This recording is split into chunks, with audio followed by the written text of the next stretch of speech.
toàn đi một.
Còn ô ông to gặp cú lên đi,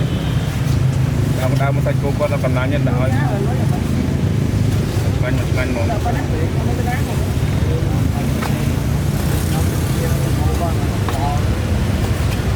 Nó so lôi vậy, so là vào cua. So lui vào cú. Từ cả ngày mới so vào cua.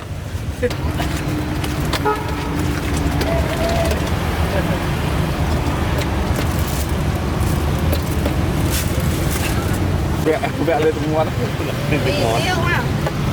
Nhiều nhóm chọn bàn hàng bên tục hồng xong tôm ai màu không nào tôm một là sẵn thì tiền một kho cô con nó to tôi chọn từng món nó ngồi nhé.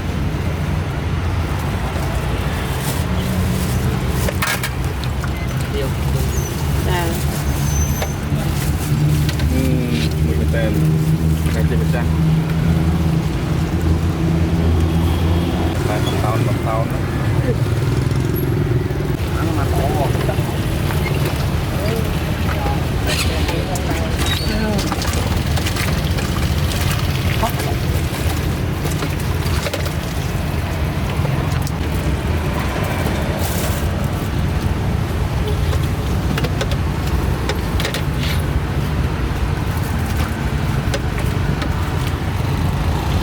Mình kịp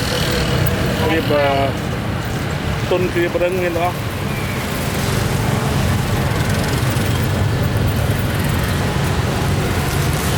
lại là vốn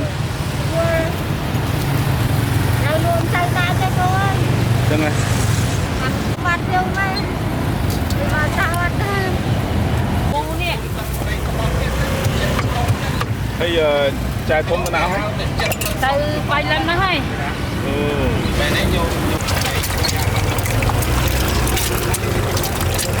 phải ơn à phải thật đấy bây giờ mà phố này thời gian nơi bằng nào tôi đã sang PTP mãi chanh mà chan mắn chan chan buôn ô lát lại đây là tập đâyเลยphải cho nó này nghe thật rồi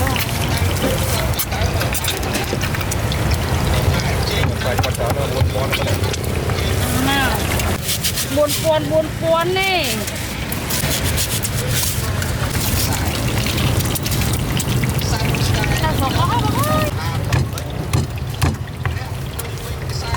tê ăn ớn tê hả thôi bay ra giấy mà mau nước cho YouTube chú bạn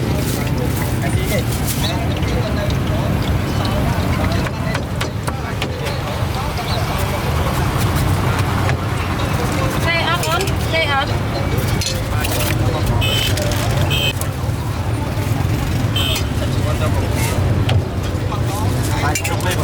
dạ em chan một con nó bánh xong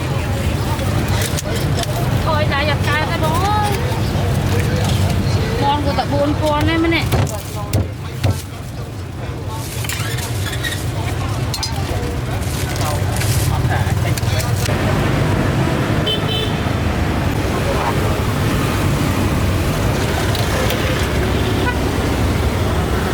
đây là lốm là chơi vào tiêu lại đi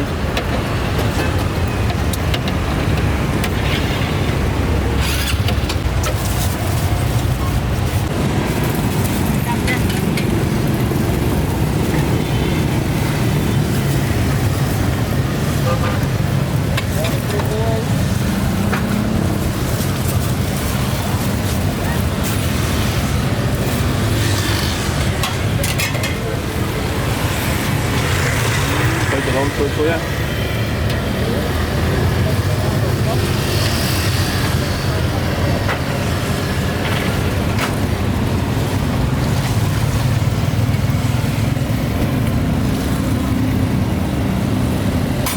bò con tay ô tao nói là bố nè tao lúc sang suy tịch kia con tay lần đang nước cười nhà hái làm cha là bay phón đó chứ này pha tay con xong rồi mà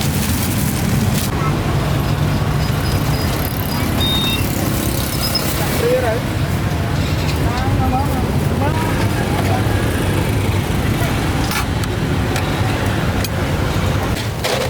lung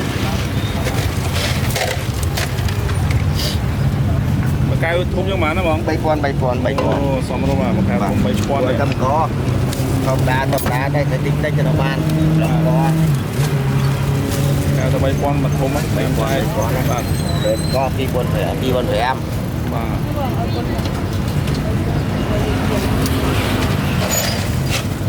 nè tai pha này nè tìm lại cái nào chứ đấy vua ao cho con nó máu chân mặt cao ba Em đứng hay tiếp.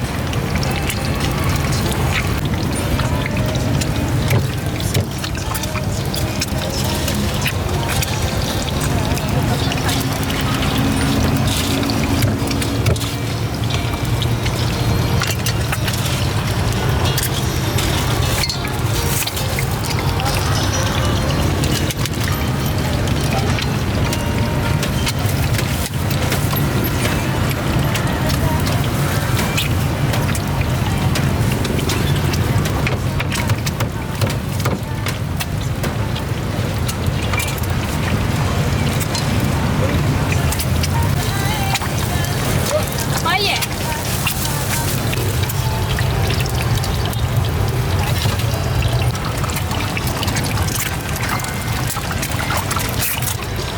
Hả? Buôn con on. Ơi luôn bán theo này tụi kia là xem có lợi cho đây.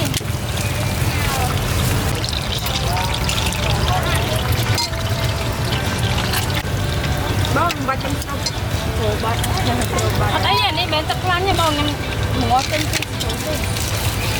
đi vào áp đánh ai mà áp đi quan luôn.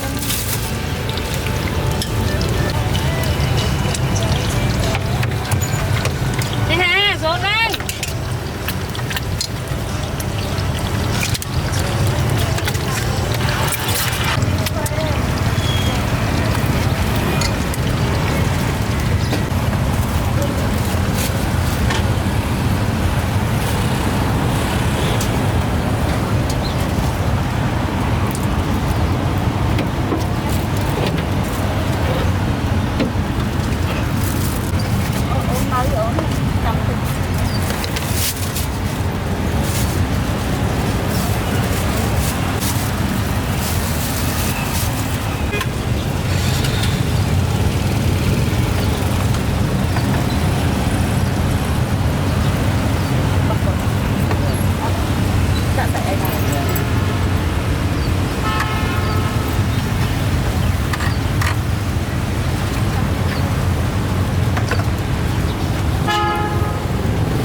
có tiếng nha mọi người này đây là nơi đây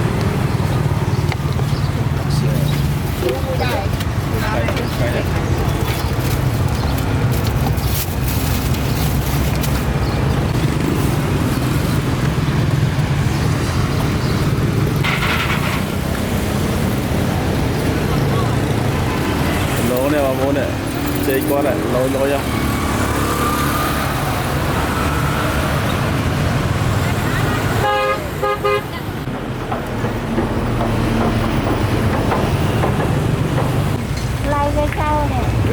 bài rồi đó con mua cho nhanh không con bay sợi dây ăn không con mua này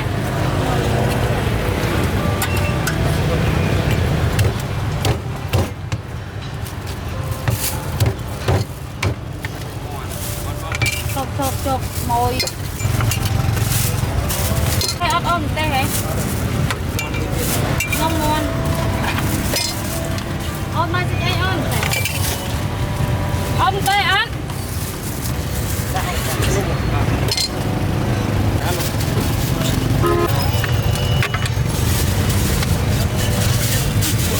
con này cha đi rồi nuôi chọc đá nha con.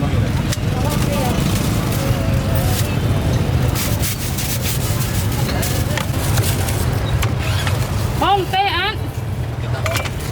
không phải anh bác ạ bánh chú kèm ốc không phải ai mà tinh là muối mình thế là ai ôn nó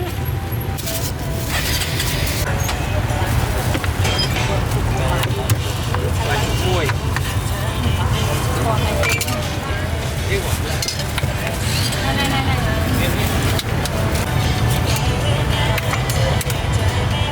cháu đã tiếp nó nằm tê kèm ốc chạm tê tê như thế Với cái nhà cũng tức ạ. Được cái chỗ đó có này. Cầm nái như này. Con đặt tròn ao cho nó. ba cho dây ăn đúng không muối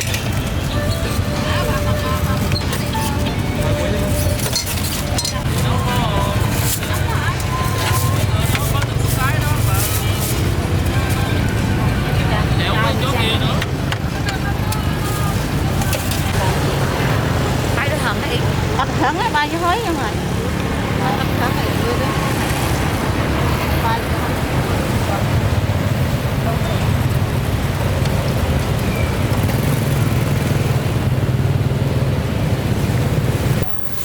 Này cũng bây giờ bảo này bằng nào à tầm lông kia đó tầm lông mi như thế nào này kiếm tinh tầm lại 5 con đi qua đó nè rồi đó nè tôi tất canh chứ người ta nhận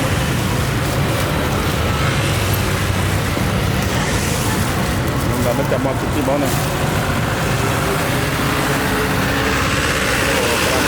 làm nó nhỉ đây cột chụp lo một con cái cái tầm lốp nó con lương rồi không biết mua trong mong mình ăn lâu mua trong mong làm được mai ban này mà là thì làm nói ăn miếng này chân nhưng mà lốp nó cái lỗ ta bèn con đó ngay mà cái lỗ mình lâu làm phồn cái tự trong cái mà chờ nó dân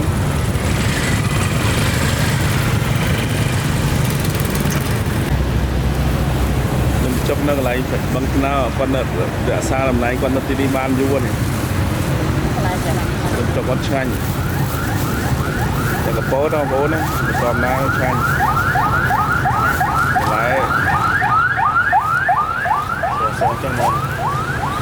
tay nó ọt bạt nó vậy thì lấy quay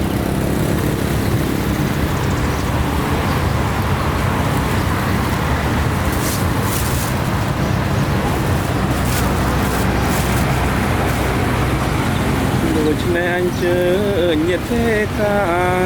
chuột vì xa nóng nhóm bàn vì bay chán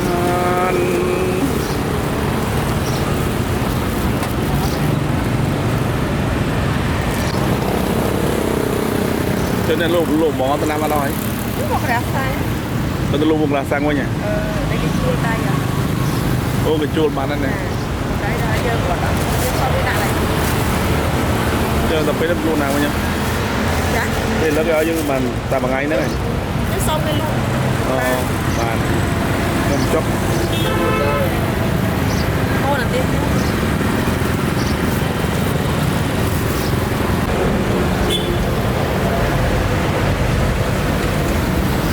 bài luôn nó mau mà nữa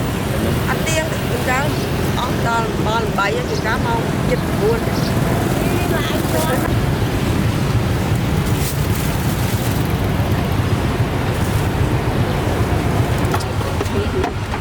trái à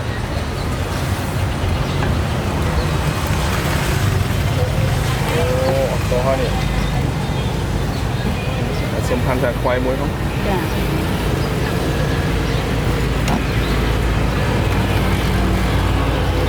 cái nào ôi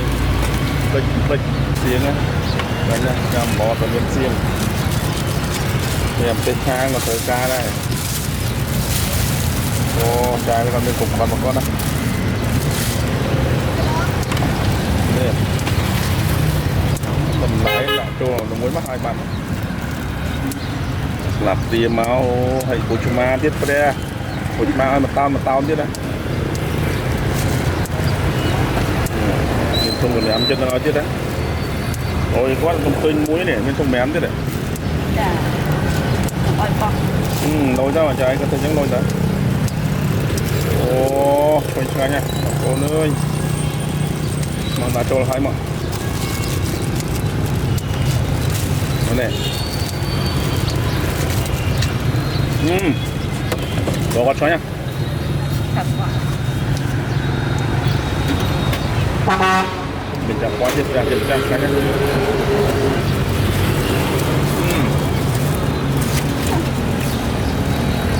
to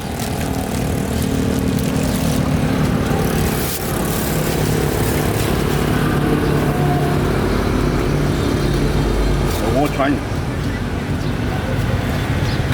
miền Tây mà muốn là mình chan là bay quán đấy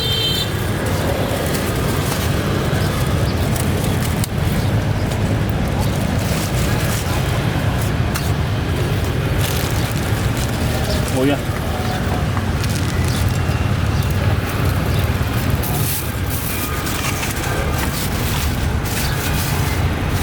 cùng theo không